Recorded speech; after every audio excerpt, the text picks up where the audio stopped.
You're listening to Were You Still Talking?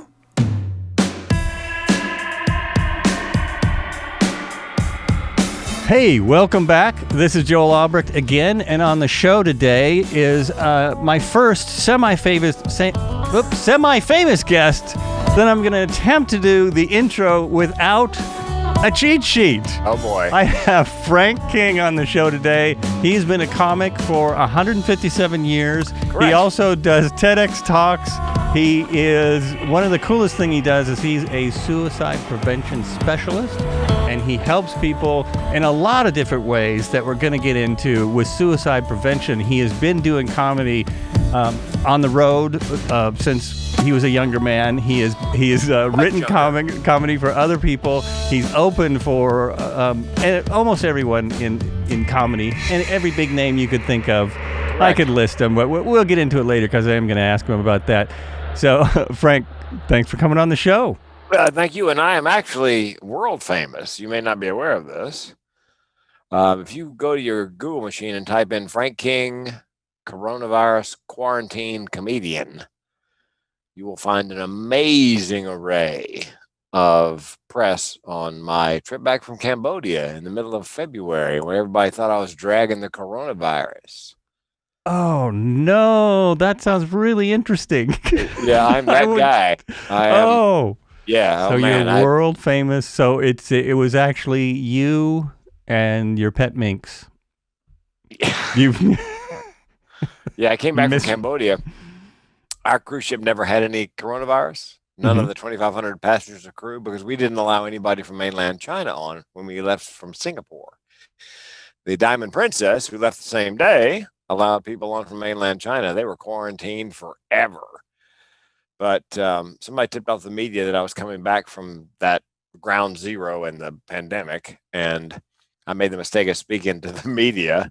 Oops. And I thought I did it as a kind of a joke that I snuck out of the hotel and onto a plane and flew home, and they would print or say, "Comedian jumps quarantine." So everybody thought I had sneaked out of Cambodia and sneaked back into the U.S. I wish I had that skill set. And I mean, got back to Lane County, and we had to change our home phone number. I had to deactivate 3 social media accounts. I had to handle the death threats. A guy called me. He goes, "You came back to Lane County to kill everybody." I said, "No, I have a list, and you just made the VIP section." Yikes. So I am. Yeah, wow. I made the London Daily News, the London Independent, the New York Post front page, Entertainment Night, Inside Edition, Lester Holt. I mean, for about 2 weeks, I was an international pariah. And I'm shocked that I didn't see you on any of those. Oh, man. And then I guess about 4 weeks. And then 4 weeks, March 12th is when we began to shut down. And that's when I got pushed off first page Google. The pandemic. Somebody goes, "How'd you get pushed off first page Google?" Pandemic. So, wow. Anyway, I'm that guy. Wow. That's what I did. I knew I was speaking to someone famous, but not that.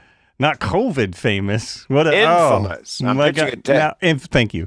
I'm pitching a TEDx talk called "Going Viral: How the Coronavirus and the Cancel Culture Killed My Comedy Career." Because I'm done. I'll never sail on another cruise boat, and I did that for 10 years. I was a cruise comic for 10 years, and it wasn't terrific work, but I've been on all 7 continents. I got to see the world on their dime. It's it's not bad work. I mean, it's a luxury cruise line. So, but anyway, yes, I am in a certain sense, I am famous. So when I hear stories like that, and that's not the first one I've heard, personal stories with people who have run-ins with national media, it's just hard to believe that anyone could think that the news is fake. Yeah. Yeah, what I learned, and here's the phrase you need to watch out for. Don't you want to tell your side of the story? Yes, I do, but I want to do it live. Otherwise, I have no control over. Yeah, because I mean that's their goals are different than my goals. I wanted to get the truth out about what I'd done, and they want eyeballs and clicks. So, which is really, that's what's really hurt news is that's what it's about now, eyeballs and clicks. Yeah. It's not, it's no longer about facts. And I even know that reporters try and make it about that, but it's very difficult for them to do their job. It's very tough. Well, and you know, every culture has a cancel culture, and some people deserve it. Louis C.K., Harvey Weinstein, but there are those of us who get caught up in a supposed moral outrage where we didn't do anything wrong, but because the trolls come after you to up their status in the world, and then the media uses that traffic, because they get clicks and eyeballs by reporting it in such a way that the trolls glom onto it and it feeds itself. And so it's just oh man, my poor wife. It's unfortunate. I mean, this whole cancel culture thing is a tough one, because it's mostly happening outside big news.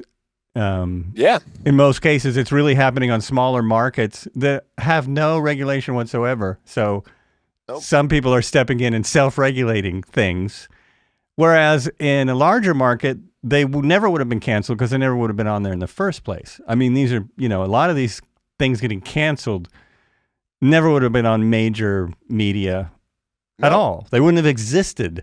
However, I do understand it's a tough one. That's a tough thing to figure out. Situations where it makes sense and the person deserves to be canceled. Yeah, but there are many situations where it doesn't. I mean, I've heard professors being accused of things, being accused of racism because they started spouting facts about something, and some of those facts people didn't like, so they said, "Well, that's racist." A friend maybe lost not. A job at a media company, and he was market manager in a large city for a cluster of radio stations. Mm-hmm. And he was speaking to the sales staff. And he said, listen, if you guys do everything I ask you to do, we'll all be in high cotton, which is an expression meaning things are going to go well. It's like, eating high on the hog. Well, because he said high cotton, because slaves pick cotton, he lost his job. Oh, man. Yeah. Man. Somebody got offended. I can't even text friends anymore with this. I texted about a quote from Predator that now I have to watch Predator to see if I got the quote right. And it was about, it was when Jesse Ventura says he's dug in like a tick on a Louisiana coonhound. Oh, no. And my friend said, don't say, in a text. Don't say coonhound. And coonhound is actually a breed recognized by, and it's the national. Raccoon. It's raccoon, but it's, well, since I was a kid, it was, and actually, no, the breed, I looked it up. The breed is still coonhound. That's the official breed. Yeah, and it's raccoon. But the slang maybe did come from another way they use those dogs. Decades it's possible. Yeah. South, we had these things called chiggers. You sit in the grass, they bite. You can't see them, but they leave a sizable welt if they bite. Big round, like a silver dollar size spot. They're nasty. Yeah. So my mother said, I said, I think I got chiggers, and she goes, no, son, it's chigros. So she was she was way ahead of her time. Whoa. Okay. Yeah. Don't say chiggers. Say chigros. That's interesting. Wow. That's my mom. Oh my gosh. She had a very Dixie Carter designing women wit like that. So interesting. Wow. This is great. We've been talking for 10 minutes and I haven't gotten to one question. Yeah, it's like Seinfeld, a show about nothing. Show about nothing. That's actually, it kind of is. You know it. There's a couple of things that amaze me about your resume. One, there's everything about it, actually. One was you've been doing comedy for a long time. Oh, God. And you have stuck with it. And I know that is not an easy thing to do. I know this from watching other podcasts. Yeah. But still, I don't think people realize how much work goes into comedy, even though there's a lot more kind of talk about it these days. But comedy's more, it seems to me anyway, it's more about writing than just getting up there, writing and working out what's going to work. So how have you stuck with it for so long? And what's that been like? I was born to it. I told my first joke in the fourth grade. Mm-hmm. the kids laughed, the teacher laughed harder. And so I thought, I'm going to be a comedian. Then 12th grade, they had a talent show. And nobody had ever done stand up. It's 1975. And I did a talent show and I won. Told my mama, I'm going to be a comedian. She goes, well, son, you're going to college first. Mhm. Uh-huh. I don't care what you do after college. You can be a goat herder for all I care, but you're going to be a goat herder with a college degree. So I did go to college at UNC Chapel Hill and graduated, and then moved to San Diego with my high school and college girlfriend. And just by chance, San Diego and La Jolla has a branch of the Comedy Store, the world famous Comedy Store on Sunset. You know, they're doing a documentary right now on Netflix, I think. I think it's maybe Showtime. Anyway, and I went to open mic night twice just to watch, see what the competition was like, and it was horrible. I tell young people who want to be comics, look, go twice, see how bad 85% of the people are. You'll get the courage to go up. Third time I went up, and in my 5 minutes of material inside my head, I heard, "You're home. You're going to do this for a living. You have no idea how." And I've threatened to write a keynote called "What Could You Do If You Didn't Know No Better?" Because if I'd known how hard it was to make a living doing stand up, I might never have started. And it's not the writing, it's not the performing, it's not even the traveling. People ask, well, tell me about your job. Well, I'm a salesman, basically, who talks. 85% of my time is spent marketing, selling, booking. 5% traveling, 5% writing, 5% performing. But 85% of it, I'm just a glorified salesperson. And that's why of the 30, 35 people I started with at open mic night back in the day, there are 3 of us making a living at it 34 years later. Because it's a combination of entertainer and salesperson, and not everybody has those 2 things existing in the same body, brain. Right. And unless you get lucky, and like Jeff Foxworthy got a manager early on, and so he did very well. Steve Harvey got a manager early on, so they had a leg up from, because we all started about the same time. If you have a third party representation, somebody can brag about you. I'll tell you, Sinbad, who apparently just had a stroke, but survived. Sinbad took it one step further and became his own manager, and he would disguise his voice. And he would that's great. Yeah, I think he played an old Jewish guy on the phone. Booking Seinfeld. Love it. Booking Sinbad. Yes, he's a good boy. So the real hard part about comedy and speaking professionally is actually getting the job. I've been able to make people laugh, forever. And it's part of my mental illness, actually, I believe. My major depressive disorder and chronic suicidal ideation are just the flip side of my imagination and my creativity and comic ability. Because I can teach you to write stand-up, I can teach you to perform stand-up. I cannot teach you to process information the way my brain does. I'll give you an example. I'm on a plane, a Delta flight. We're flying, connecting in Atlanta, going someplace else. Flight attendant's very Southern. It's the day after the FAA said, look, if you got an iPhone or an iPad, you can use that on takeoff or landing as long as it's in the airplane mode. Fine. The problem for the flight attendant is that's not written down anywhere. The rest of the pre-flight safety thing they could do in their sleep. So she's going through it. Ladies and gentlemen, seat cushions, floor path lighting, oxygen mask. She gets to where she's got to tell us about this new rule and freezes. And you can almost hear her thinking. She goes, ladies and gentlemen, Then she gets inspired. Ladies and gentlemen, due to new FAA regulation, if you have small equipment, you can continue playing with it. Yeah, my reaction exactly. I'm bent over double laughing. Nobody else on the plane. My seatmate thinks I've lost my mind. He goes, what? I go, let's review. Before I can review, she comes back on. She goes, if you have large equipment, you're going to have to put that under the seat in front of you. So I'm down on my knees. So that's what I cannot teach you. That's what I believe. So I'm hardwired for, depression, suicide, comedy. And suicide, by the way, is the secret of my success. I did a whole TED talk called Suicide, the Secret of My Success, Dead Man Talking. Because the woman I moved to California with, my high school sweetheart, wonderful woman, we didn't belong together. We did nothing in common. But you know what they say, opposites attract. She was pregnant, I wasn't.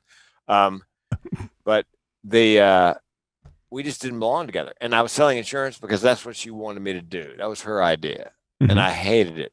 I was not doing open mic because she hated that. And so it occurred to me, because of my chronic suicidal ideation, that I'm going to kill myself if I don't change something. And then my second thought was, wait a minute, I could divorce my wife, quit my job, try comedy. If it works, great. If it doesn't, hell, I can still kill myself. So that's how I got into comedy. That's why suicide is the secret of my success. Is because I So had that nothing to lose. and that option was always kind of on your mind. Still, Still, it still is. That's yeah. still I We could talked. I could run from the fire, or I could just kill myself. Well, and funny you should mention that, because I was downtown, down at Riverbend, actually get see my cardiologist. I'm in the waiting room, and we had the wildfires. 7th of September, I guess it started upriver, and then the 8th it started coming downriver. And so that morning we got a level 1, which is get ready. Level 2, Mm-hmm. of course, is get set. Level 3 is go. Don't look back. Don't take anything. So I'm at the cardiologist, and we're at level 1. So I think I got time to get my checkup, and I'll just drive back out the river. So I look at my phone, and it says Deerhorn, where the neighborhood where we live, between Leeburg and Walterville, level 3. I'm like, what the hell happened to level 2? So I told the cardiologist's office, I go, look, I'd love to stay for the appointment, but I've got 11 cats, rescue cats, in that house out the river, and now it's level 3. The fire is actually 1.25 miles away at this point. So I'm the only one driving east on 126 coming out. And I came in the neighborhood right behind the police car that has lights going, and they're through their bullhorn. They're going, get out. Don't look back. Don't take anything. Get out. I'm coming in. I Oh go in, I bring the man. garage door down so they can't see me. Mm-hmm. And I'm herding cats. I'm loading cats into carriers. And I made a video on the way out that said, look, here's the deal. In case we don't make it because of the wildfire, I just wanted to record this for my, I tell my wife I love her, my sister, the best little sister in the world, her husband, okay, he'll do. And I said, what allowed me to come back into the neighborhood is that I have this thing called chronic suicidal ideation. So, that's people go, you drive back into the fire, that's suicide. Yeah, well, I've been trying to do that for 40 years. A So friend that of was, mine said, you could burn up. I go, no, I'm not dying by fire. That's no way to go. I've got a gun at the house. If the fire got that close, licking my toes, trust me, I'm eating the gun. I'm not going out in a fire. So because I'm willing to end my life at any moment, it allowed me to drive back in the neighborhood. Because, I mean, if you're going to die in a fire, I mean, shouldn't you do it doing something really grand, like he died saving the kitties? well, yeah.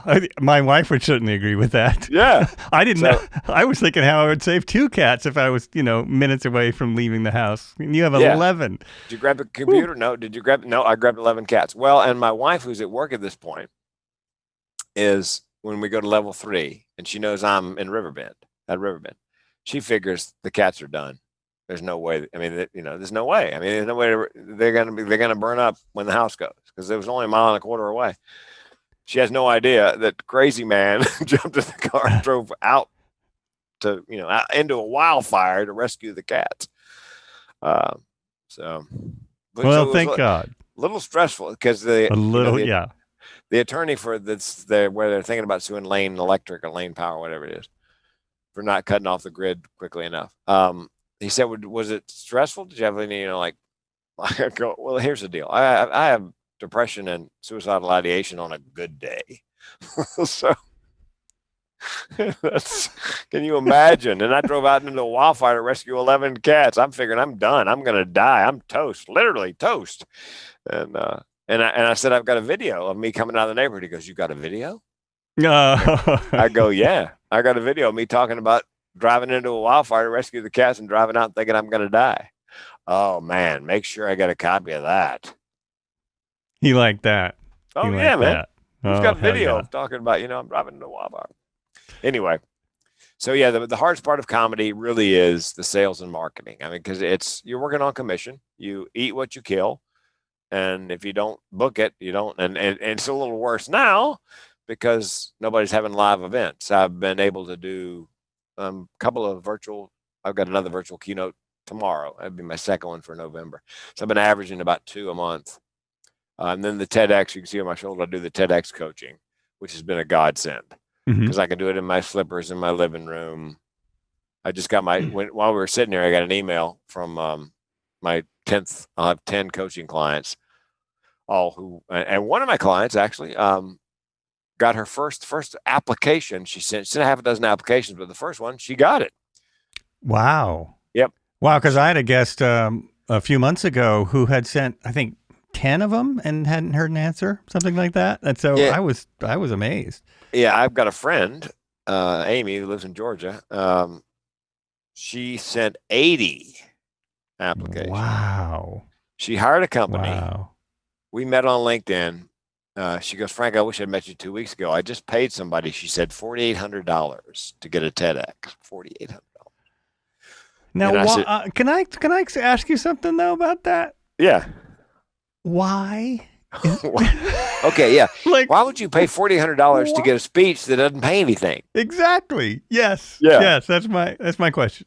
Well, first I realized first thing Amy had done for me at that moment was tell me what the price point is. Oh, nice. Yeah, so I charged $39.97 because it's a much prettier number than $4,800. And it's a bargain. It is, and I let them pay for it. I get like $397 down, $300 a month for a year, and I do a deal. I call my "Till Death Do Us Part" deal. We work on this TEDx an hour a week and change until you get one, or we both die trying. And if you have adult children who want to do it, leave me to them in your will, like Packers tickets, and I'll help them get the TEDx. That's great. That's great. So, yeah, for the reason Amy paid that much money, and 10 people are paying me that much money, is if you're a speaker, author, coach, Toastmaster who wants a speaking career, it's having those big red letters behind you for a demo has a certain cachet. It's not going to get you the job, but it may help get you the job because it's as if somebody has, what's the word, where they not verify you, you've been vetted. Oh, right. Almost as if you've been vetted. And and when you open up one of my Gmail, there are 4 of them across the bottom, 4 little, the videos across the bottom. People go, dear God, I have a 5th one, actually. My favorite, which is called Mental Health and the Orgasm, Treat Your Depression Single-Handedly. Nice. Only one I've ever gotten standing ovation for. And the only one that TED.com refused to post. So it never saw the light of day. It's really sad because I killed. Oh, that is sad. Oh, well, I'm pitching the idea again in hopes that whoever curates it when it goes to the Big TED again won't be the same person and they'll find the humor in it. Uh-huh. So then does that mean you can't post it? It's their stuff? You can't? No, my mistake was not setting up my iPhone and recording a bootleg version. Because I would have put it up. They refused. Because I said to them, look, edit it any way you like. I don't care. Take out whatever you find offensive. It's fine. Nope. So they didn't like the word orgasm, or they didn't like the word mental health, or they didn't like, which got to them? Well, there was quite the, I come out and I say, you're probably wondering why I don't have any PowerPoint. Well, the curation team asked me the same question. I go, it's TED Talk on orgasm and masturbation. I mean, where am I going to get those slides? Pornhub? And I turn to the screen as if I have a clicker and I go, click, money shot, click, pearl necklace. 2 guys laugh. I go, oh, ZZ Top fans. Great. The rest of them are just staring at me on money shot and pearl necklace. And so it went from there. I mean, and it was just one sort of double entendre, after the other. I mean, I stop in the middle, and my wife said, "Do not do that joke." I said, "I'm going to do it. It's going to kill." She goes, I don't think you should do it. I go, watch what happens. So I stop in the middle. I go, hey guys, do you know why they call an orgasm? And they're looking at me. And I go, because nobody can spell. And they kill. And I said to the audience, oh, thank God you like that. My wife told me not to do it. I'm so happy you like that. And then I talk about masturbation, orgasm, and religion. The the Buddhists, unless you're a Buddhist monk or a nun, they don't care. I mean, which explains why every statue you see of Buddha, his hands are in his lap and he's got a smile on his face. And I go, and you're not going to be able to walk past a statue of Buddha again without looking. And I said, the Catholic Church, they're foursquare against anything involving sex that doesn't end up in procreation. Right. You're not supposed to enjoy it, right? Yeah. That's so anything that is an inappropriate sex act, and I go, if anybody knows anything about an inappropriate sex act, it's the Catholic Church or the Boy Scouts. That may have been the one that got me. Oh, maybe that's because I was expecting an ooh from the audience, and they burst into laughter. Uh-huh. And but maybe it was a Catholic on the TEDx committee. It may have been a Catholic on the TEDx. Yeah, like I'm making that shit up. Some of them don't have a good sense of humor. I don't understand. Well, and you should go on Tart. Tart? I did a podcast with a podcaster from this YouTube channel called Tart, which is the atheist. No, I can't remember but they basically have different people on their show to talk about their religion versus atheism and why their religion is real and this religion isn't. And they're very nice about it. They're like really good at it. They're young guys and they're really nice about it. Yeah, I did one probably yesterday. Have fun. A Christian podcast, an African-American gentleman. And I said, look, I got to tell you, I mean, I think it'd be a good podcast episode, but I'm white and I'm an atheist. He goes, you're on. So we did a discussion back and forth, about the Bible and, why I'm an atheist and so forth and so on. And it was a good conversation. It was, I said, look, Sky Wizards, I just can't wrap my mind around, and besides that, have you ever read the Bible?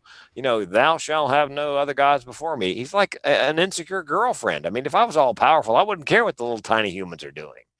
You can worship whatever you like. Because I'm all powerful, all knowing, omnipresent. I mean, why would I care what I got bigger things to worry about.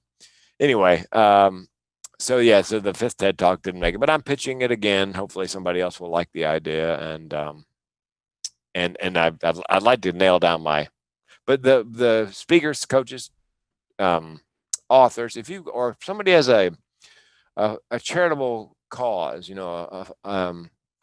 what's the word? A cause, I guess, a charity, a foundation. It's a good way to attract donors and volunteers. I mean, you can't pitch for them from the stage, but you can talk about what you're doing. Okay. In hopes that somebody would see it and sign on as a volunteer or, donate money. So it can lead to, but it is a speech. A, you have to pay your own way there, put yourself up. B, they don't pay anything. So it is odd that somebody willing to spend $4,000 or $5,000 to do that. But it has some cachet, and again, thank God it does. Yeah, that explains it much better. And anyone who's trying to promote anything, if I could figure out a subject, I would probably want to do one because it would be great to promote a podcast. But I would have to come up with something, and the fact that you're a really good salesman, obviously, because you've gotten your work for years. What'd I say? 187 years. Yeah, being a comedian, and I started a podcast sort of on a whim. Okay, totally on a whim, and now I'm really enjoying it, and I like getting my guests kind of out there in front of people. So now I have to start promoting it, and that is a whole different thing. That's something I've always kind of struggled with, but that's kind of the step I'm at now. And have you ever had anyone helping you? Have you ever had management, or have you always just done it on your own? Well, I had a cruise. I still have. She loves me. I still have a cruise agent. I have a college agent because it's a whole separate market. Speak on suicide prevention as a college health and safety issue. On the cruise ships, I just did comedy. No, you don't want to talk about suicide on a ship when people can jump. And they're drinking a lot. They're drinking a lot, yeah. And that ship I was on was turned away from 5 different ports. Oh, man. Yeah, it was like the Voyage of the Damned. We finally got to dock in Cambodia, and the premier of Cambodia came out to the ship, and somebody goes, I wonder why the premier of Cambodia is out here. I go, he's probably here to take a check. So let us in. So if you have a cause, you have a book, Mhm. it's some reason to, to promote. Oh, I was gonna say, and when I'm coaching the TEDx, a lot of them want to be speakers, or they already are speakers. They want to move up a few notches, in terms of fees. And so I recommend do a podcast, and make sure that the name of your podcast is the name of your book, is your URL, your domain name, is the name of your TEDx, because that way you begin to brand yourself as that person. So if they Right. can't remember your name, they can remember, like the young woman who got the TEDx on the first try. Her name is Olivia. She goes by Liv for short. And she came very close to killing herself by slicing her throat. Whew, tough way to go. Ooh, Yeah. yeah, no I mean, kidding. she still remembers the bite of the cold steel on her neck. And her Did she book is, actually cut it, or nope. did she didn't get that far? Came close enough. She's staring at the block of knives in the kitchen, the classic kitchen knife block, and she's trying to decide which one would be the best. And had got drunk. She figured she couldn't do it sober, and she came, and then she started crying. Thought this is really a bad idea. Put it back, put the knife back in the block. And she wrote a book about it called Live, short for Olivia, Live to Tell. And so I said, Olivia, and that should be the title of your TEDx. And I said, the subtitle, what do you think? She goes, well, I wrote this line, depression is just a visitor. Oh, nice. That's beautiful. That's really, I mean, that speaks to most meditation techniques, that, every thought is just a visitor. Just a visitor. And Yeah, exactly. Yeah. And so, so she's going to have a podcast called Live to Tell. So, and she hadn't bought the domain yet. Domain name. Here's what I get. So, about 2/3 of my clients, when they go, well, what's your book's name? It's called Live to Tell. Have you bought the domain? No. Well, before we go any farther, open another window, go to GoDaddy or whatever. I don't care and buy it, for goodness sakes. But not GoDaddy, because they stole one of my domains. Yeah, I'm a little suspicious about checking anything in their system. Yeah, well, that's what happened. It was something, I think it was a band I was in, and we let it drop, and so they took it. Of course they do. I mean, we were paying them, but as soon as it dropped, they took it. So we would have had to buy it back. Yep. And that's why, anyway, so beside the point. Yeah, and I tell them, look, you do a podcast, name it after your book, URL, and then be a good guest on a couple podcasts a week in your topic area. Mm-hmm. That's where Matchmaker comes in, because if you can build a profile for free, and then I type in mental, laundry list of podcasts that want people on talk about mental health. So it's a great way to get guest spots. And again, because they're doing the heavy lifting, they're doing the editing and the posting, and they just send you a link. Hey, it went up, so I can share it on my social media. Mm-hmm. So it's not just TEDx coaching with these folks. Generally, they really want to ramp up their speaking career. Well, at least in that story, I heard that I did something right, because as soon as it dawned on me to get the "Were You Still Talking" website, I Googled it, and I was kind of shocked that no one had it, because that seemed like such an awesome, obvious phrase, but I was able to use it on my own, use it immediately. So, and it cost me nothing, because I already had a website.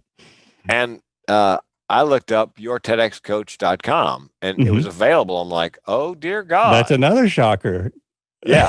So I was really surprised, but it was. So of course, I don't know about you, but if I have a good idea for a domain name, I just buy it, hold on to it for a year. If I don't do anything with it, I just let it drop. Because if it's a good idea and it's available, and I give them to my clients. I've got a client whose his topic, his idea we're spreading, is something I'd never heard of, but I know a lot of people who have this or go through this. It's called individuation.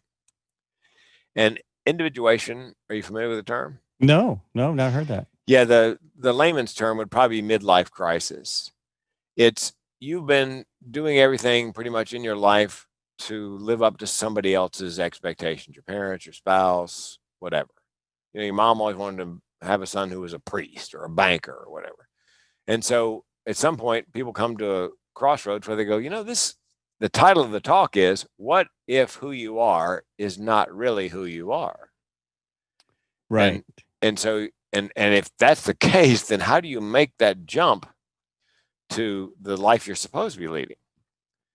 and there is some collateral damage. He did it at 40, and his wife left him. His mom never spoke to him again. But I said to him, because I had this idea, I was talking to a coach the other day on a podcast, lifetime. She's been coaching like 20 years, life coach. And I said, I'm an afterlife coach. The problem is collecting money from dead people. And then the way my brain is miswired or wired, my next thought was next life coach. And I thought, you know what? People say this all the time. My next life, I'm going to be a yoga instructor. So I call the guy that does individuation. I go, man, I got a domain name for you. Nextlifecoach.com. Because haven't you ever heard this, Anthony? My next life, I'm going to be, he goes, oh, dear God. That's great. And he took it to his branding guy, and the branding guy goes, oh, my God. Yeah. And then, can we curse on this show? Is that possible? Oh, hell no. You can't. Okay. I only, you can say whatever you want. Okay. I believe in use of the English language. Yeah. So because you, in one of your things, you said you were a clean comedian. So I guess that's just for sales purposes. But no, you can say whatever you want. Yeah, clean comics. There's a lot more money in it. Comics. Oh, that's interesting. We'll get to that in a minute. College. Any cruise ships. Yeah, it's got to be HR friendly, family friendly, corporate clean. You've already said orgasm and masturbation. That's true. Got to hand it to me. Thank you. Somebody came up to me on a ship. On Carnival, they do family shows, and then late night they do full on balls to the walls comedy club shows. Mm-hmm. And a woman came up to me and said, I really enjoyed your family friendly show. My son's 11 years old. Do you think it'd be okay to bring him to the late night show? And I go, how the fuck should I know? So after I thought about afterlife coach and next life coach, this is just the way I've learned to follow my brain down the rabbit hole. And I thought to myself, there's a bucket list, which is the list of things people want to do before they die. Well, but what about the things you're thinking you're going to do in your next life?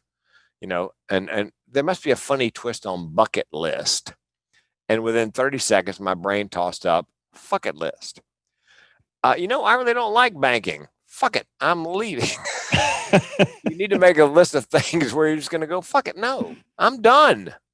That could be that sounds like a book title. Great book title. Yeah. Oh, yes. That thought occurred to me as well. Yeah. Yeah. What's on your fuck it list? Exactly. Yeah. I think about that sometimes. That's like if you do find out you've only got 6 months to live kind of thing. Okay. Yeah. Well, for years I've, winners never lose, winners never quit, and quitters never lose. That's not the truth. Couple things. Abe Lincoln had 11 elections, before he won his 12th and became president. Yeah, and if he stopped at 11, he wouldn't got shot in the fucking head. Columbus was looking for East Indies, or the West Indies, I guess. Anyway, he's looking for the Indies. He sailed, he ran into Cuba, called it America, and he got a national holiday. I mean, he quit right there. Quitters don't always, That's a good point. Yeah, that would be like the fuck it list. Well, this is not the Indies, but fuck it. It's good enough. Good enough. Anyway, so yeah, that's another thing I do for my clients is help them with that branding and the taglines and I did the same thing, by the way, in Springfield and Eugene. I used to belong to both chambers. Mm-hmm. I was famous for, because a lot of people come in when they've just established a business. And when you do a chamber function, Eugene or Springfield, wherever, these events, and I was in the greeters, which is they meet early in the morning. It's a slice of both the chambers committee, and got a new business, come in, and you get to stand up and say your name, your tagline, name, and the name of your business and your tagline.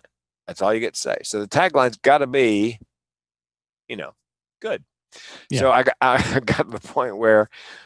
And the guy would go, yeah, nice to be here for my first time. I I don't have a tagline. Okay, Frank. So and Thanks, sit down. yeah. So Frank wanted to give him a tagline. I go, so what's he in? What's his job? Well, he's in the fire suppression business, makes fire suppression systems, and it's A1 fire or whatever. And Mhm. I go, okay, A1 fire, we put out. Guy never came back. There's a woman who opened a nail salon. I He said, never okay. came back. He never came back. I said, nail salon. Okay. Springfield's best hand job. And there's a woman who grows lavender who's 73 years old, and she didn't have a tagline. And I said, okay, lavender, Oregon's second most popular cash crop. And to hear her at 73 deliver that was just hysterical, because everybody knows the first, weed is the number Yeah, one cash crop. forever. That's not recent either. Yeah, It's there's been going a on young while. woman who represents Legal Shield. She's my Legal Shield representative. And I said, hey, Julianne, Legal Shield, we get you off. Oh man, I got to tell you, they have said that they miss me because there's a guy named Todd who owns Todd's Auto Body, Mhm. and somewhere I joined the chamber because we came here 10 years ago after we filed bankruptcy and moved back into my wife's ancestral home out the river. And I went to the chamber, the greeters meetings, just to meet people, just for social. And so about 7 years in, Todd of Todd's Auto Body said to me, because we were in both chambers together, he goes, man, has anybody here ever bought anything from you? Like any of your speaking? And I go, no. He goes, what are you doing here? You're right. And I quit both of them. But Did you? but they were sorry to see Thanks me to go. I'm Todd's telling Auto you, Body. I bet they were. because I it was bet. my best line ever. I had just flown back from somewhere in the Far East. I just worked a cruise ship, and I'd flown back on United, and it was right after United had dragged that Vietnamese doctor off the plane. Remember that? Vaguely. They needed a seat That or something. wasn't that about 3 years ago now? Oh yeah, at least 3 years ago. Yeah. The Vietnamese doctor, they apparently needed the seat, and he wouldn't give it up, and they drug him off the plane, and somebody videoed it, and he sued. Anyway, so I was exhausted, and that's dangerous for me because my editor goes to sleep. So it gets to be my turn, and I said, "Look, I apologize this morning. I'm just exhausted. I just flew back from Tokyo. I flew on United, not my favorite airlines, but I will tell you this: I did enjoy the flight. They now have Vietnamese takeout, and killed. Oh my God, exploded. Yeah, I was. Yeah. Oh, I guess I have to put a warning up for this podcast. Yeah. No. No, not a chance. So what? This is an interesting. This reminds me of something I wanted to ask you. So you were before this happened, you were flying all over the world. You were going on cruises. How do you feel about that now? I mean, one, do you think the cruise industry will come back at all? Because it's looking pretty sketch. And do you feel safe flying yet? Because the airlines seem to think they really want you to say that you're safe. I get an email from Southwest almost every day, $49 sale. I bet it is. Well, somebody called me and asked me if the event was live in December, would you go? And I go, look, I'm suicidal. Give me a ticket. Okay. Sure, I mean, if anybody's going to get on a plane, it's going to be me. No, I think the cruise industry, because COVID has reared its ugly head like a third spike, and because so many people are, it's just gotten way out of control. Yeah. They were thinking February 1st, I think, was going to be when they began sailing again with all kinds of, taking temperatures and I'd be real surprised if they start sailing in February. And I'm not sure. I was going to go ahead and ramp down my cruise career because it doesn't pay as well as the keynotes, when you go and fly in and have eat the rubber chicken and do 45 minutes. Wow. I mean, it's great to travel. It's great, very relaxing. I get a lot of work done, but it pays about a third what a good corporate gig does in one night. So I was going to wind it down. I didn't really want to go out in spectacular fashion the way I did, but I was going to wind it down. But my wife asked me this morning, well, if by some stretch you got another cruise gig, would you go? And I it's just a giant petri dish. It's right. And the cruise lines, the they got to the point where the what is it called, norovirus, used to be that when they came into port at 8 in the morning, they would spend 4 hours, guys in hazmat suits with big tanks of water and Clorox, and sprayed every surface in the ship. And they stopped doing that because they want to turn the ship around faster. So they do a, like a licking, was it lick and a spit, whatever that expression is, Uh-huh. um, and bring passengers on. So what happened was the Oh. norovirus is very, it can live on a surface for a day or so. Uh-huh. And so, if you didn't clean that surface, then, and you sail out and somebody grabs the railing and picks up the norovirus, and then now you've just paid this much money for a cruise. And if you tell the doctor on the ship that you are throwing up and have diarrhea, you're not coming out of your cabin for at least 3 days, and you're going to miss ports. So people don't say anything. Oh no. And so it just spreads like Oh. wildfire through the ship. Oh my gosh. So that's It, why that happened. Because I've heard a lot about that happening. It's one yeah. of the things that has made me hesitant to ever take a cruise. I mean, the only cruise I ever wanted to take was maybe go to Alaska and see some whales for a couple of days. But yeah, even though I'm Yeah. getting towards the right age, I'm just not ready to take a cruise. Well, and when time comes, people always ask, what cruise should I take? I say go to Alaska first because it's Mhm. it's port heavy. You do 7 days, you probably stop in 4 ports, so you're not stuck on the ship, at length. And there's whales and eagles, and there's lots of activities off the ship. You can take a beaver boat ride up to a salmon camp. You can take a helicopter ride to a glacier. You can take a bike ride. There's lots of outdoor activities. So it's and they're very inexpensive when we're in this corner of the world. My Right. advice is Right. take the train up the day before you're going to board because the Amtrak. One of my Yeah. favorite jokes from Dennis Miller was an Amtrak train leaves Chicago at 8 in the morning. Do I have to finish that for you? But I take the train up and then take a cab or take an Uber to the port. That way you never have to set foot on a plane. It's spend the night in Seattle and then catch the ship the next morning. But yeah, I'm not sure I would. I got to think long and hard before I got back on a cruise ship. Because I saw a report, which I'm going to probably report this terribly, but they had restarted cruises somewhere. They had just decided to restart them, and immediately one of the boats had someone Yeah, test positive for coronavirus, and I I was saw like, that. "What? A smaller What?" ship. Yeah, yeah. Yep, and they came down with with the COVID.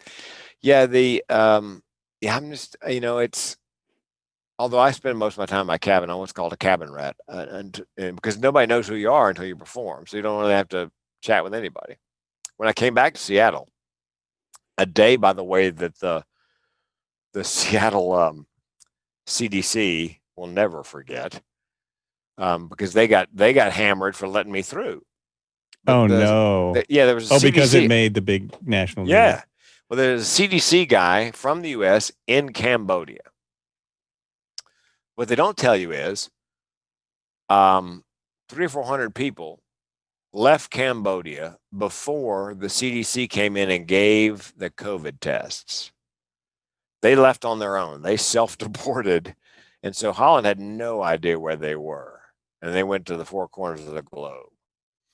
I stayed long enough to get the test, and I met a guy from the CDC from the U.S. I go, man, is there any reason I can't leave and go home? He goes, well, were you in China? No. Have you had any symptoms? No. He goes, go. I mean, trust me. He said the Cambodian government would much rather have you someplace else than here, somebody else's problem. So a couple of people got turned back at the airport because they bought really deeply discounted tickets. I bought a $1,600 Emirates flight into Seattle. And I picked Seattle because they have a CDC office right in the airport. And Uh-huh. I'm walking through the terminal where they customs immigration terminal, and a guy steps into my path in a green uniform. He goes, Frank, we've been waiting to see you. They knew I was coming. Wow. Uh-huh. And so I go in the CDC office. They asked me questions, health questions. And they said, here's the deal, Frank. The supposedly a woman on your ship came down with it when she got to Kuala Lumpur. We don't think she did, but let's just say she did. Unless you spent 15 minutes within 6 feet of her, you're not going to get it. I said, so let me get this straight. If I didn't bang the old bag, I'm good. And they're on the floor. It's not the kind of thing you hear. Not what they're used to hearing, I'm sure. And then I went back up there to get my paperwork because people wanted to know if they're going to hire me that the CDC had cleared me. So I go back up there and knock on. It's hard to find their office, by the way. It took me half an hour and several sets of directions to find. They hide it. I tap on the door. I said to the woman, and she goes, I know you are. Everybody in this office, you have no idea the shitstorm. Oh no! Created for us because the media came out. Yeah, oh man! And turns out if you don't test positive, if you don't have the virus, they don't keep any paperwork. There's no reason to have any paperwork. There's nothing to put on the. There's nothing to put that. Oh, that makes sense. No, I had to have Lane County because once the CDC clears you, they tell Lane County you're coming. Mm-hmm. And so I call Lane County. They go, yeah, we knew you were coming. How you feeling? We would prefer, even though there's hardly any chance, you've got to just, limit your activities for a couple of weeks, which I said, fine. And I had to ask them, can you send me some paperwork that says, that I've been cleared? So 2 weeks in, they sent me a document that says he's self-quarantined for 2 weeks. He's fine. Because speakers bureaus wanted it to give their client, because everybody in the world knew who I was. So, they wanted everyone to feel comfortable that you'd been near so they could say, don't worry. Yeah. Okay. Well, and the long and the short of it is, however, on March 13th or 12th, when we began to close down, that was the end of most, live events. I did one on the 13th. I was surprised they still had it. It was a convention in Chicago, but I did it. And that was the last one I'd done live. And so by then it didn't really matter, because nobody's going to be doing anything live anyway. So the thing that kind of surprised me about that whole story is that they knew way back in when you came back that you had to be near the person for 15 minutes. Yeah, to really be exposed to it, because it seemed like, I mean, from watching all the media and even the English expert I watch, John Campbell, who kind of takes all the information in the world and disseminates it in a way that people can understand. It seemed like it took them a while to know that, to really understand that. But from what you're saying, they really knew. They've known it for a long time. The CDC knew. Interesting. And also, the test I had in Cambodia was from the World Health Organization. And the Pasteur Institute was there, and they gave the test. And it was not that many days past when Donald Trump, because the World Health Organization offered the U.S. tests, and he turned them down. Yeah, I remember that. I remember clearly. Yeah, so because I don't think he wanted everybody to know that it was serious as it actually was. But I took the test there in Cambodia. Unlike the 300 or 400 pastors who just left, I took the test in case that, because the CDC would have tracked me down and said, by the way, listen, where are you? Well, then stay there. Right. So they could track me, obviously, because they knew I was coming to Seattle. I did everything by the book and still got just hammered. And the New York Times did an article on people who came back from that area of the world, basically ground zero of the pandemic, who never tested positive, but were stigmatized nonetheless. And I was like the poster child. And you, oh man. Yeah, but next door, that website next door. When my neighbors found out I was coming back, they sent my wife all these messages. Look, just make him stay in the house. We'll bring meals over and put him on the front porch. Just don't let him leave. Oh, jeez. Yeah, it was ugly. It was a guy called me, said, I know where you work out, Pursuit Fitness. I know when you work out, I'm coming to kill you. Oh no. Yeah. I said, well, hey, first of all, I've been trying to do that to myself for 40 years. And second, look, I don't want to die, but I'm not afraid of dying. So just know that when you're doing your calculations, that when you see me, I got nothing to lose. Are you sure you want to take that on? So anyway, yeah, that is just the most bizarre things that people send death threats to other people for being on the news. Basically, it's hard for me to wrap my head around it. It's Yeah, it could be for anything. And I mean, because you were in an area that had COVID once, that you got death threats. Yeah, because I violated somebody's sense of moral justice. Well, and the guy in Georgia, the Republican, who heads up the counting the votes, because he refuses to say that there were fraudulent votes or whatever, which is apparently the truth. There was no fraud or whatever. He and his wife and his daughter have gotten death threats. Well, this is a little more understandable because those people are in a ridiculous kind of frothing frenzy that is created by this massive media that we've never dealt with as humans before. So that kind of makes a little more sense. The fact that he comes out, really kind of burying his rage to say, no, there's no fraud here. This is America. This is Georgia. This is America. There's no fraud in the vote. No. And people still, it doesn't matter because the story's out there on YouTube, because people with YouTube channels says that there is. Yes. And not to mention what used to be the leader of the free world, but a lot of that is because it's pushed so hard by people like myself who have no knowledge of anything really, but but I will tell you, you don't need aliens in Eugene, I swear. Yeah. Yeah, and the was it? And the Democrats are blood-sucking child. Eating pedophiles. Oh my God, I can't believe they figured that out. That's why we don't have. Oh wait, we do have kids. We have more kids, don't we? Yeah. It's like Art Bell is running, and the lizard people. I've seen many articles recently. I can't even read them because I get so pissed off. So I need to meditate more. But I've seen many people writers trying to explain basically how this came about and why this is so easy now. And it makes sense. It's not new. It's been going on for a while. I mean, the Tea Party were the beginning of it. But it's, it's been building since YouTube's been getting so big, since Google's been getting so big. And so it's really interesting how people, even really intelligent people, are just kind of primed to believe this stuff. It's like believing in UFOs. I kind of understand that. I want to believe in UFOs.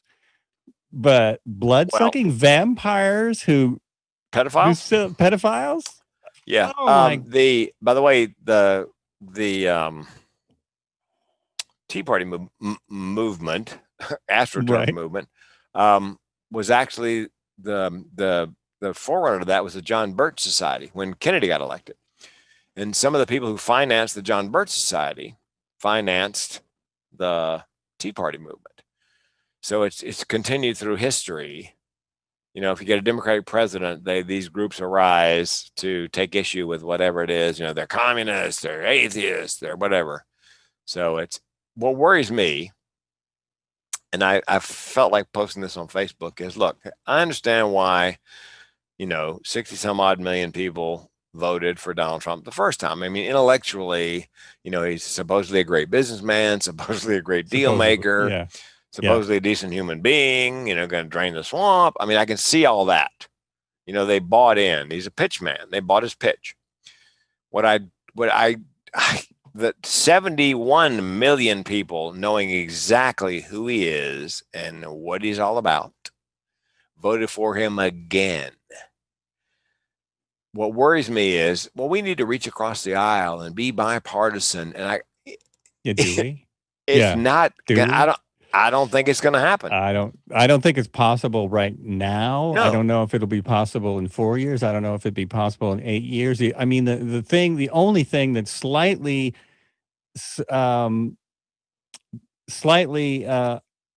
light at the end of the tunnel is that we take a long time to change. So this will change. Yeah. But right now, it's absolutely nuts. And if you ever seen the Social Dilemma on Netflix, did you see that? I've got that on my list. Yeah. Okay, that literally will explain why so many people voted for him.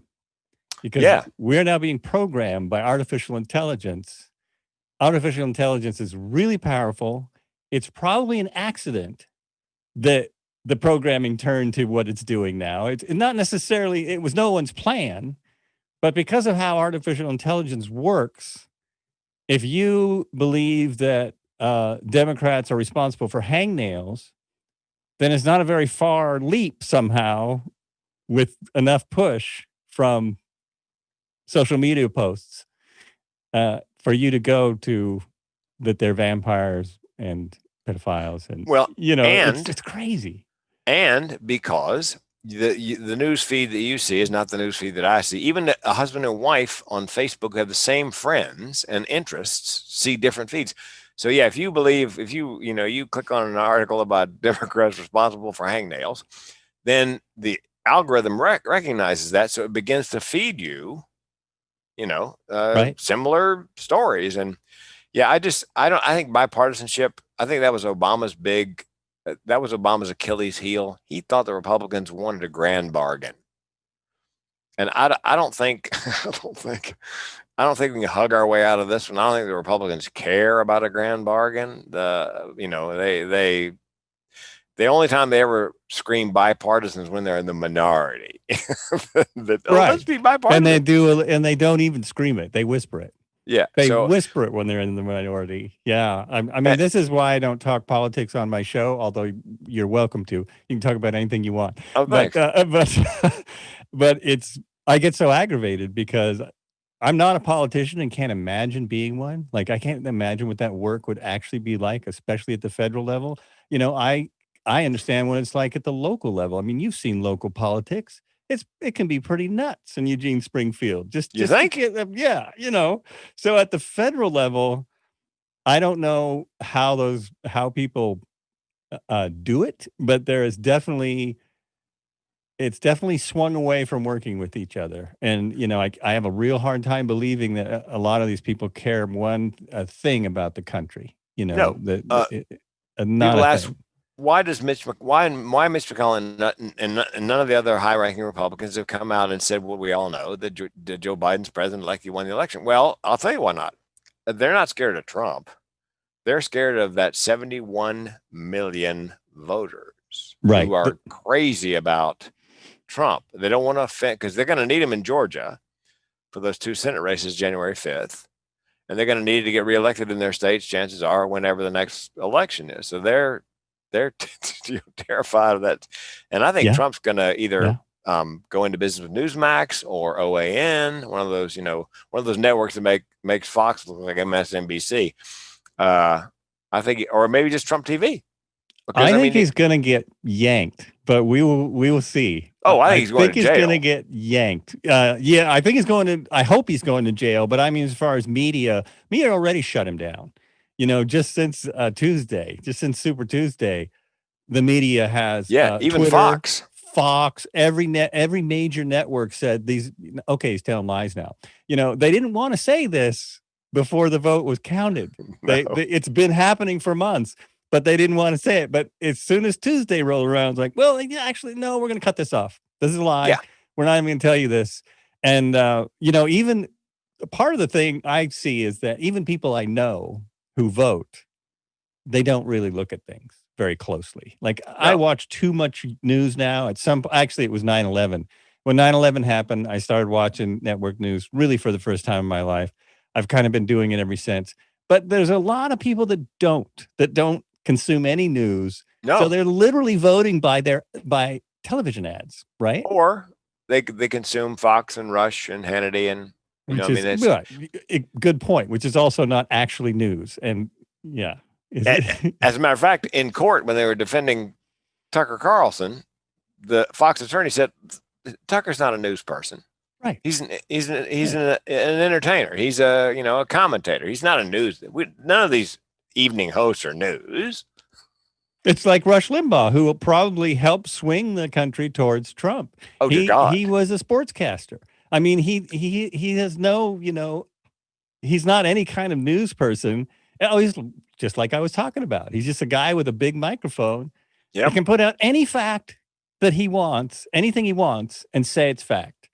It doesn't matter, and people, because he's got a really good radio voice and he's got a really good way of presenting himself for a certain population, they're like, oh, yeah, that's right. Well, That's true. It's got to be true. Rush them. And because Democrats, a big tent, the Democratic bloc is not monolithic. On the other side of the aisle, that block of Republican voters is relatively monolithic. And also there are 600, 800 conservative radio stations and maybe a handful of liberal radio stations. Liberal radio is hard to sell because they don't have that monolithic block of listeners as they do on the other side of the aisle. Wait a minute. What about liberal media? Everything's liberal media. Oh, yeah. Yeah, everything except Fox. Except for what you just said. Yeah, except like they convince you. The vast majority is conservative media. Conservative media. Yeah. Everywhere I went in the world, in foreign countries, the one station that was in English always, Fox News, because they got the satellites. They're everywhere. Wow. CNN didn't go that far. CNN International was there. But I'm talking about homegrown American Fox News was everywhere.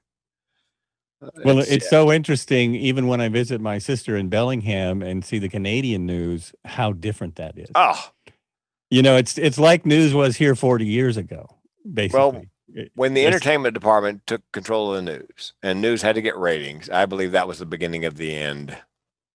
And then when Reagan did the thing with radio stations and television stations, the Communications Act of whatever year it was, where he said you could own more than one FM, more than one AM, more than one TV station, more than one newspaper in a town. That was the beginning of the end of local radio because aggregators came in, Clear Channel and the like, and just bought up stations and put minimum wage people behind the mic. They didn't care, about, personality or whatever. It's also why KEZL, I think it is, the station that I listened to in high school, it's literally why they play the same music that I listened to in high school. It's the classic station now. Oh, the classic station. It's like classic rock. It's like, hey, but that was just a radio station when I was growing up. But that's exactly what happened. Yeah, you are correct. It's nuts. Anyway, my only consolation is I'm 64 this month. I think we're beginning to see the end of the republic because of this divide. 70 million. I'm not going to live to see it go down in flames, probably. But yeah, and that's unfortunate because it might be fun to see, but you don't. You don't. I'm surprised you're 64. You don't look it. Oh, thanks. Yeah, a lot of other questions I had, but now they're escaping me. Oh, I did want to ask. Okay, this is something I have to ask because this is important. Now, right. You wrote for Jay Leno on the Tonight Show, correct? Yeah, 20 years. 20 years. So did you get to go check out his cars? No.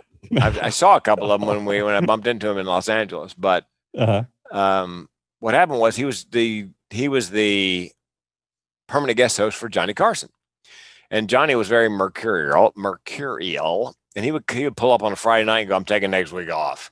Oh wow! And Mondays was always Best of Carson, a rerun, which meant Leno had 4 nights, 4 monologues, 18 jokes a monologue to write. So he started hiring comics on the road as contractors. You signed the contractor paperwork. They gave you a fax number back in the day.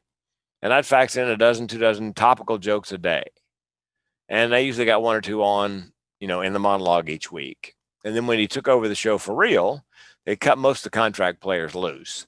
But they kept me on. I kept the fax number. And I kept pumping in the jokes and still getting 1 or 2. I actually had 2 jokes on his very first show in the very first monologue. Because I knew comics were lazy, and I knew there's 2 weeks between Johnny and Jay. They ran Johnny Carson reruns too. I knew comics, they weren't going to write during that 2 weeks. And I thought, man, I'm going to pump in like nobody's. So I pumped in jokes, and I had 2 jokes in the first monologue. One was some guy down in Texas got stung to death by bees. And I said, yeah, it turns out they weren't killer bees. They were just ordinary honeybees upset over the Rodney King verdict. Which at the time was very topical.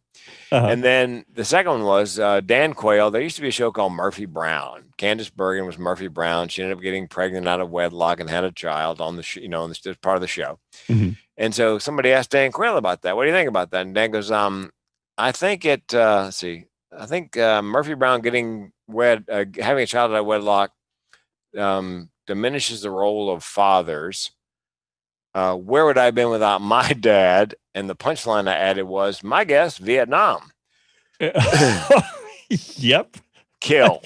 I probably watched that joke. Yeah. I probably saw it on air. Yeah. So I did. Yeah. It was about 20 years between writing for him as permanent guest host and writing for him as the actual host. Okay. Nice guy. But that's a great gig. You're traveling around doing your comedy gig, and you're making. Do they pay you per joke? Like for it's all on spec.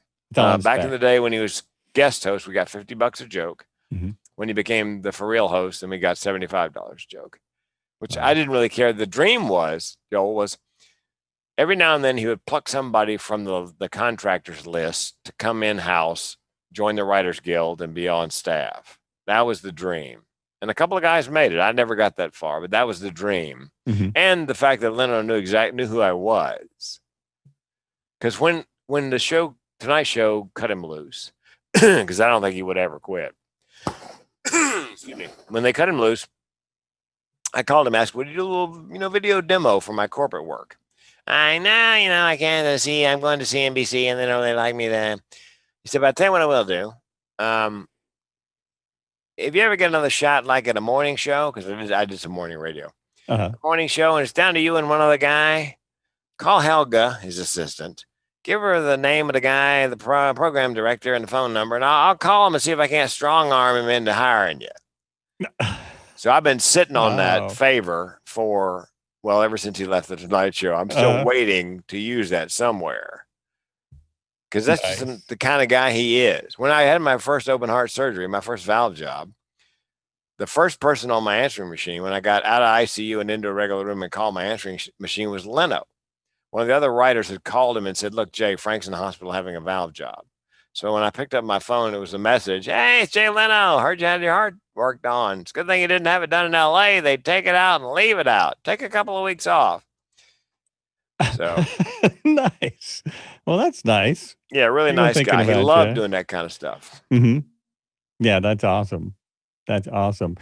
And how? Couple questions. You said you got to a point at one where you tasted your own gun. Yep. And did that happen more than once? And what kept you from pulling the trigger? Yeah.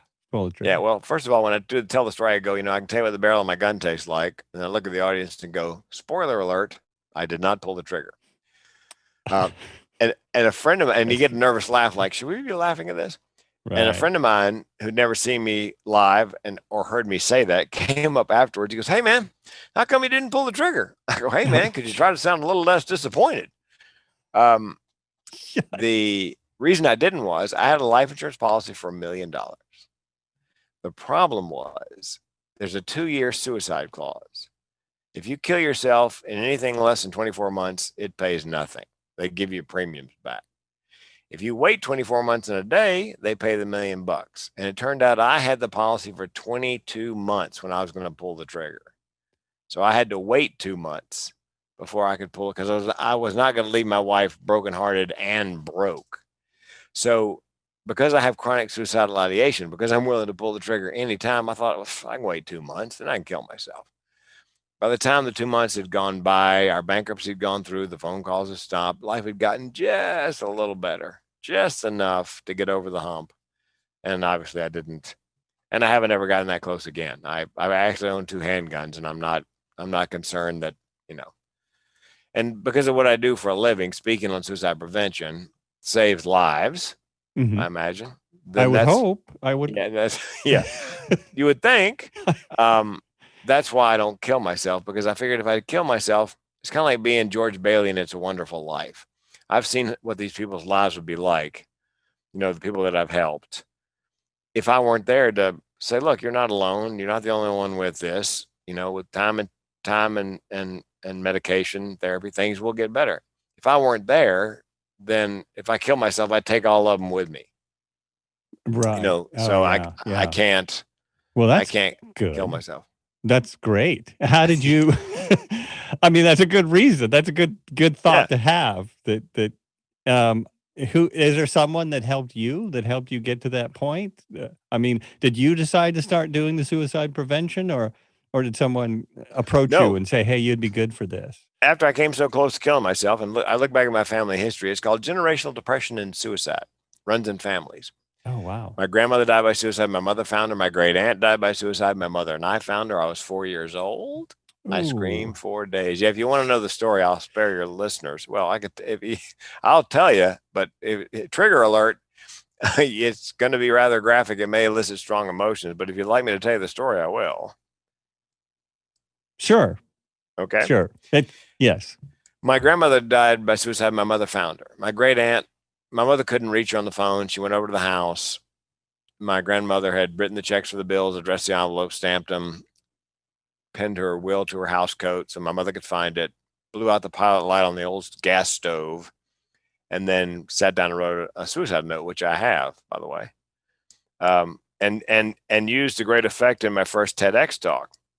Because one of the things they say should be in every TED talk is a kind of an aha moment or surprise the audience, take their breath away. So I put the suicide note up on the screen in this dark theater, and they think I'm going to read it or they're going to read it. And I asked a friend of mine who's a voiceover actress in LA to read it, to voice it. So up goes the suicide note, and you think either I'm going to read it or they're going to read it. And you hear this woman's voice out of the darkness. My dear children, I am so sorry to leave you. So my grandmother speaks from the grave. You could hear people go. So when my mom couldn't reach my great aunt several years later, she got worried, bundled me into the car at 4 years old. We drove over to her apartment, let ourselves in, nothing out of place, except in the kitchen. On the counter was everything that should have been in the refrigerator: butter, milk, eggs, cheese. The old lock type refrigerator, the kind if you crawl into, you can't get out of. And my mother didn't realize what had happened. My great aunt had taken everything out of the fridge, gotten in, pulled the door shut behind her to die by suicide, and then panicked and tried to claw her way out. Oh, no. So I'm holding on to my mother's skirt tails. My mother opens the refrigerator door. My great aunt, who's leaning against the door at this point, broken fingernails, bloody, whatever, dead, of course. When my mom opens the door, my great aunt falls out and pins me to the floor. So we are face to face, her face in that last, horrified grimace before she died. So I apparently screamed for days and days and days and days and days. I didn't have any memory of it until a cousin of mine, who's 10 years older, all the family had been told a myth. If Frank ever asked about this, here's what you tell him. When his mom opened the door, his great aunt was sitting in there with her hands folded in prayer, looking very serene. I told my cousin that story, who was 10 years older. So he had been 14 at the time. He goes, folded in prayer, my ass, the old bat fell out on you and pinned you to the floor. No. At which point, whatever was holding it back in my brain just disappeared, and I could see it all again. So it was at that point, and having come so close to dying and looking at my family history, I thought, you know what? I could speak on suicide prevention. So I got some training in suicide prevention, and that became my keynote. Suicide prevention is a workplace health and safety issue and college health and safety issue. That's how I got started speaking. And then I used the first TED Talk to rebrand from funny speaker to speaker who's funny, because everybody just thought of me as a comic. So I had to do something to let them know. And I didn't come out, by the way, as depressed and suicidal until that TED Talk. Nobody knew. My wife, my family, my friends. When my wife's getting ready to play the TEDx on YouTube for the first time, I said, look, before you hit the button, I need to tell you about a half dozen things you're going to hear about on there you have no idea about. She had no idea how close I'd come. So I said, I don't want you to hear it for the first time on YouTube. Let me tell you what you're going to hear. So, and then I've done, 3 more that made YouTube and the 5th one that hasn't yet. So. Till you do it again. Yeah, till I do it again. Till you do it again. I can't wait. Because like I said, it's the only one I've ever gotten standing ovation for. It was amazing. That's terrible. Yep. And broke my heart. I bet. Oh, yeah. It was, I rocked. I mean, it was just, yeah. Anyway, I'll do it again. Somebody else will really like the idea and book me to do it. And are you able to do anything now in I'm averaging lockdown? about 2 virtual keynotes a month. Oh, great. Some are rescheduled from live. The one tomorrow was actually a woman went online. She's a little town in New Jersey, and they've had a rash of suicides over the last couple of years. And they figured we got to do something about this. Mostly men. I think all men, actually, men and teenage boys. And so she went online looking for a suicide prevention speaker. And she said, Frank, I can't tell you how many videos of these guys. And she goes, it drove me to drink.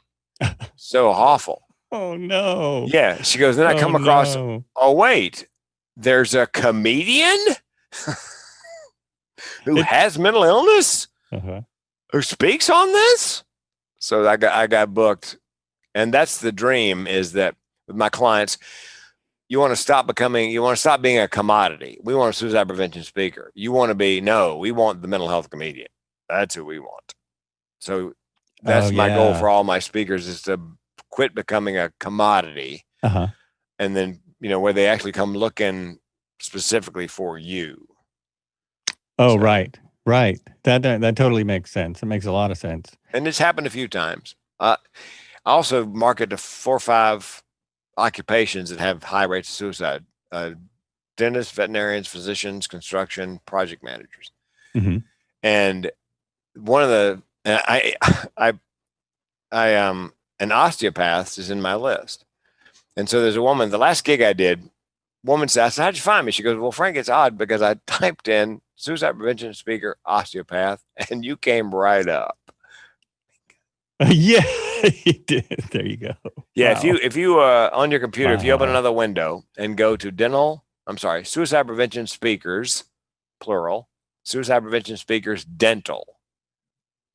Suicide prevention speakers, dental. Yeah. You should find page 1 should have 3 or 4 or 5 listings for me on suicide prevention speakers, dental. And that's one of my target markets. And I try to get my clients to, pick a lane and pick your ideal clients, figure out who they are and just market to them, not to everybody, but just this narrow band of ideal clients. Should be 2, 3, 4, 5 listings. There's a bunch of listings. Yep, there you are. It's all goes to your website. Yeah. Well, this one goes to Top Speakers Awareness, AAE speakers. But yeah, I think the very first one goes to you. Yeah, so that's what how when I work with my speakers, that's where I want them to be, is when they type in their keywords that they come up on. Because there's an old joke. Have you heard this? If you want to get away from it all and hide from the world, where would you go? Do you know? Alaska? Page 2 Google. Nobody ever goes there. No, that's a good one. That's right. That's correct. Yep. I occasionally think when it's an obscure thing, maybe I should try the next page, but it never works either. No, I go a couple deep occasionally, but rarely. Yeah. Nothing there. Nothing there. Nothing at all. It might. I bet you Google could do that. I bet you Google could put up blank pages behind every search, like 2, 3, 4, 5. But you're right. No one would ever get there. Yeah, I would just wait and see who called to complain or who sent a note to Google. Hey, why is it 4 pages are blank? That's not a bad idea. I bet they could. That's hilarious. There's a speaker who used to do that with. He had a 6-pack of cassette tapes, motivational speaker, and he made the 6th one completely blank. He put a label on it, but it's completely blank, and he sold thousands of these 6 cassette packages, and one person called and said, hey man, how come tape 6 is blank? Oh no. And he gave his money back. He goes, man, you're the only person ever called. I'll give you money back.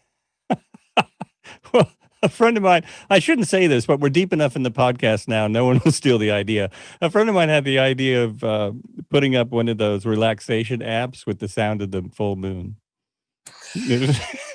That's brilliant. Isn't it? People would buy it. We got to add Mars and Venus. People would buy it. People would buy it. You know it. Full moon sounds. Full moon sounds. Yeah, I thought that was good. Yeah. That's a good one. Oh, you got one of your 11 cats. Yeah, one of the 11 cats who made it out. So they all made it. They all made it. And the dogs. Good. I took the dogs down early to Opportunity Barks. It's a doggy daycare boarding place down in Pleasant Hill. Mm-hmm. It was a Monday, and we normally take one dog down, the youngest, for socialization. And I arrived, and I go, got a surprise for you guys. Got 3. Do you have room? Fortunately, they had room because I was ahead of the curve in terms of, boarding animals. Because I knew the fire was so close that, a lot of people were going to be trying to board animals at that point. Yeah. Yeah, that was pretty nuts. Yeah. And then board 11 cats. Fortunately, State Farm paid for the boarding. That's great. That's surprising. Yeah, it was. We'll figure 10 cats, because I kept one with me. Mm-hmm. At $25 a day, so that's what 10 that's $250 a day for 2 weeks. It was quite a chunk of change. Right. And hasn't the reason I was wondering if you're getting gigs now is, hasn't the suicide rate gone up in the last 7 months by a ton? Oh yes, yeah, and they expect last year there was like 47,000 deaths by suicide. This year they're expecting 50,000-60,000 more, what they call deaths of despair, with the evictions and foreclosures. And, people starving to death. Mm-hmm. I saw a photograph the other day of the lines to the food bank in Texas. And it was just, cars for as far as I could see. Right. Oh, I saw that. Yeah. Yeah. And part of the problem, Joe, is that it's called situational depression. There may be neuronormal people who are depressed because of the situation. A, they've never been depressed. So they have no idea what it looks like. They just can't figure why they can't get out of bed in the morning. Mm-hmm. And B, they're not like me. They don't have a self-care plan: diet, exercise, good night's sleep, medication, meditation. I have a keynote called Social Distancing and Staying Sane. Don't worry about your mentally ill friends. Because if you're high functioning mentally ill, you've got medication, you're in therapy, you've got a safe self-care plan, you've got people that you've lined up who know what you're dealing with and are there for you regardless. Mm-hmm. Mm-hmm. And, normal people don't. I've been doing these podcasts where I've been teaching neuronormal people how to survive, how to put a self-care plan together, how to, they asked a guy who was in the space shuttle for a year. They go, man, that is the social distancing, a year. How did you survive? One word: routine. I tell people you have to have routine. Go to bed same time, get up same time. Even if you don't have to be at work, eat your meal same time, plan your exercise and your Netflix binge watching at the same time. You have to control things you can control. Right. Otherwise, you'll just be. And take medication if have a telemedicine mental health appointment, and if medication's indicated, it's not a life sentence. You don't have to take it the rest of your life. Just take it till the things calm down, and taper off. And if you don't get the right one the first time, there's a DNA cheek swab test. They take your DNA and they try to match it with the antidepressant that will work best with your metabolism. So it eliminates a lot of the lab rat, go on, doesn't work, taper off, go on, doesn't work, taper off. You narrow down the list of available, ones that will really work with your DNA, with your metabolism. That is a huge advance. I didn't know about that, because nobody. Like many people, I've known plenty of people that have had mental illness and have tried to do medication. And usually they just stop. Yeah, because they're so upset about it, and then they get in a worse situation because they stop their medication. So that's really great. A couple $100. Yeah. Most insurances pay for it. There's 4 or 5 sites on the web. If you go on the web to DNA cheek swab test, depression drugs, you'll get 3 or 4 companies, 5 companies that do exactly that. And like I said, it's a couple $100 or less. I will be putting that in the show notes for anyone listening. You can check the show notes for that, or you can just go to where he said, but nobody does that when they're listening to a podcast. Don't do it if you're driving. Put my phone number in the show notes too. 858-405-5653. I put it up on the screen every time I keynote. I said, look, here's the deal. If you're suicidal, call the lifeline or text help to 741-741, text line. If you're just having a really shitty day, call a crazy person. Here's my cell, because I'm less likely to be judgmental. I'm just going to listen and co-sign whatever bullshit you're going through. And occasionally somebody will call, maybe about them. Wow, maybe I would think you'd get calls every day. No. One young man called me. It sounded like a young man. He goes, man, I can't believe this is your cell phone number. I go, how cool would that be? Put a fake number on the screen. If you're having a shitty day, call me. If you're suicidal, yeah, exactly. 555-1212. Yeah, that would not be very nice. I said, I can make it worse for you. Hold, please. And then I'll make it one step worse as a comedian.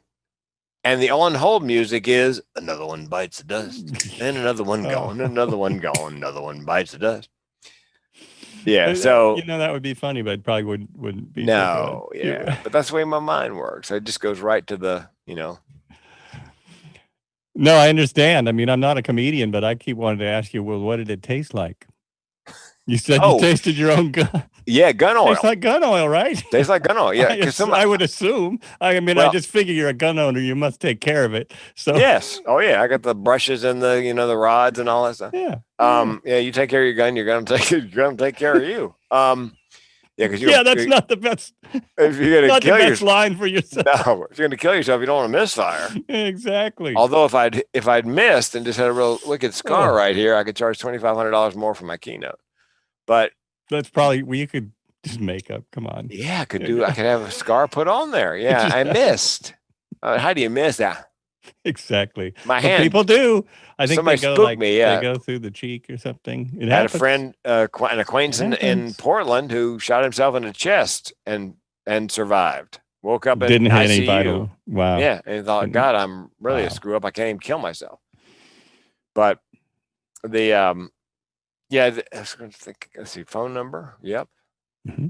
Phone number. I was going to tell you something else, but I can't. It has completely escaped my mind. But yeah, if you're having a bad day, call a crazy person, because we're, like I said, less likely to be judgy. Right. Yeah.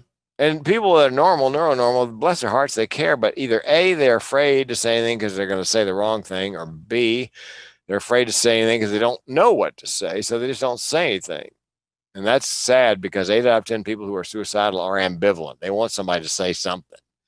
And 9 out of 10 give hints in the last week leading up to an attempt, which means they want somebody to notice and intervene. So that's what I teach when I speak: signs and symptoms of depression, thoughts of suicide, what to do and what to say, and how to find resources. That's the curriculum I teach, basically. Well, that sounds like really good stuff to be teaching. I mean, I'm glad we need more of you. I'm glad you're training more people to do that also. It's really awesome. And with humor, it's a lot easier to go down, Right. Yes. I would definitely think so. Definitely think so. It's a meeting planner from Portland called me, well aware that I put a gun in my mouth. Was going to hire me for a keynote. And I go, what do you want me to cover? She goes, I don't know. Give me a couple of bullet points. So I just let that hang in the air. And in about 3 seconds, she goes, oh my God, oh my God, oh my God. Now, relax, Michelle. I just couldn't let that go by. I think you should put that on your materials. You put some actual bullets by all your.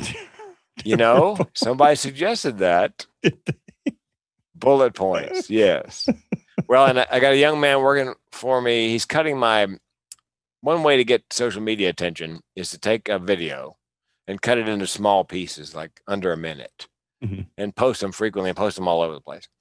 And so in one of them, the first one he did, it said, Frank has done 5 TEDx talks. And before you hear that, you hear me talking about my near suicide.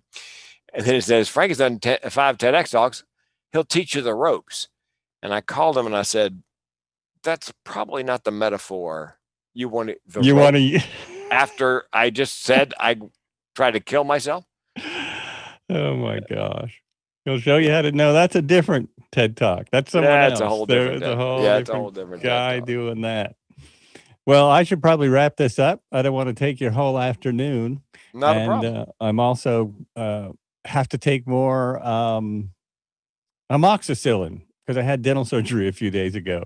Oh. So I need to get back on that stuff. Yeah, it's almost can't even tell. No, couldn't tell. Yep. I wouldn't have guessed. Tell. That's good. That's good. You could tell yesterday. So that chipmunk. Exactly. Yep. But almost done. This has been it's been really awesome talking to you. I really appreciate you coming on, and I really do appreciate the work you do. Oh, thank you. I've always thought comedy's such a great way to approach health and mental health. Laughing is literally been proven now to be healthy for you and to raise your spirits. And supposedly even smiling in the mirror will make you feel better. Yep. Yeah. Your body takes cues from your the physical action. Two things on comedy in my first TED talk, because I wanted to include comedy. Mm-hmm. I said to the audience, look, I when I got booked, I went to TED.com to see, and stop me if I've told you this, TED.com to see how other people handle the topic of suicide. And TED.com has, I don't know, hundreds of thousands, if not millions of talks. And there were 3 talks on suicide. And then it hit me. Well, if you're really good at suicide, you're not going to be recording a TED talk. That makes sense. And then, my grandmother died with a gas stove. And I said this to the audience after I told my aunt's story, my great aunt's story. I go, my grandmother died with a gas stove. My great aunt died with a refrigerator. What is it with my family and major appliances? I drive past Sears, I tear up. Huge laugh. That's where the funny comes in. Mm-hmm. Well, I'm sure it works. It's helpful. I mean, that's a pretty serious subject. So it's hard to digest without a little comic relief. And and people said, how can you joke about mental health, mental illness? And I said, here's the deal. In comedy, there's a rule. You can joke about any group to which you belong. That's it. If you don't belong to those groups, you shouldn't be joking about it. But I belong to all those groups. Yeah.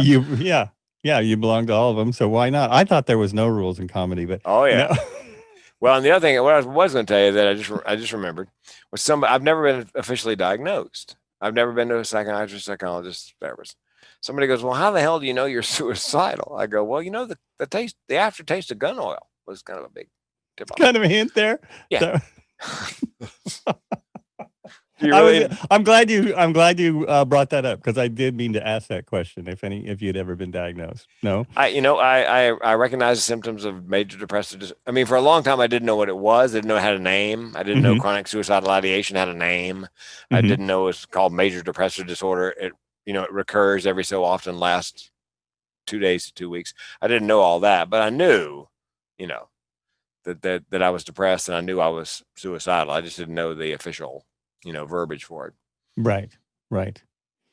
Well, again, I appreciate what you do, and having you on, you've been a great guest, great guest. Absolutely. If I had $3,800 and needed to do, $39.95 and needed to do a TED talk, I would definitely, it makes sense to get coaching, and especially with, the idea that you'll do it till forever, basically till death. I don't have any kids, but it's for life. Yeah, basically. No, it's for life, which is probably shorter for me than young kids. But yeah, that's right. The younger you are, the better a deal this is. Yeah. Well, and I did an auction one. I'm also an auctioneer, charity auctioneer. I did an auction one time. I think it was Newburgh, Oregon, or somewhere. I think it was Newburgh.